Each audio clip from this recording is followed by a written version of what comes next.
Smart Mirsarai বিনির্মাণে সমস্যা, সম্ভাবনা ও করণীয় শীর্ষক এক আলোচনা সভা মিরসরাই উপজেলা প্রেস ক্লাবে 2026 সালে ক্যালেন্ডার মোড়ক উন্মোচন অনুষ্ঠিত হয়েছে।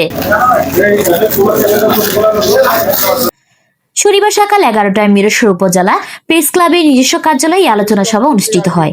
অনুষ্ঠানে প্রেস ক্লাবের সহসভাপতি রাজীব মজুমদারের সভাপতিত্বে এবং সাধারণ সম্পাদক আনোয়ারুল হক নিজামীর সঞ্চালনায় অনুষ্ঠিত সভায় অতিথি হিসেবে বক্তব্য রাখেন ত্রয়োদশ জাতীয় সংসদ নির্বাচনে চট্টগ্রাম 1 মিরসরাই আসনে বিএনপি ধানের শীষের মনোনীত প্রার্থী নুরুল আমিন চেয়ারম্যান, জামায়াতে ইসলামে দাড়িপাল্লার মনোনীত প্রার্থী অ্যাডভোকেট সাইফুর রহমান, ইনসানিয়াত বিপ্লবের প্রার্থী রেজাউল করিম, জাতীয় পার্টির প্রার্থী সাদাত হোসেন।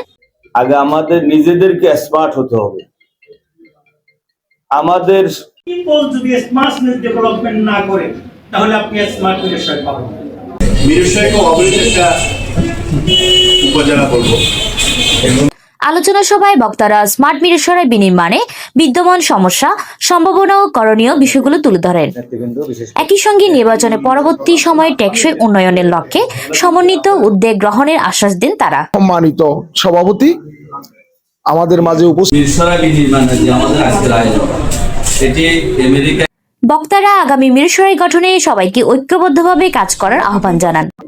আলোচনা সভা শেষে মিরসরাই উপজেলা প্রেস ক্লাবে 2026 সালের ক্যালেন্ডার আনুষ্ঠানিক মোড়ক উন্মোচন করা হয়। মিরসরাইয়ের সন্তান তো পরিশেষে বলবো, দুর্গম কান্তার মরুদুস্তর পারাপার রঙ্গিতে হবে রাত্রি নিশীতে যাত্রীরা খুশিয়ার। তুলিতেছে তরি, পুলিতেছে জল, ভুলিতেছে মাঝি পদ, ধরি চিরে আছে পাল, কে ধরি ভাল আছে কাঠ মত। তো পরিশেষে আমি সকলের জন্য শুভকামনা রেখে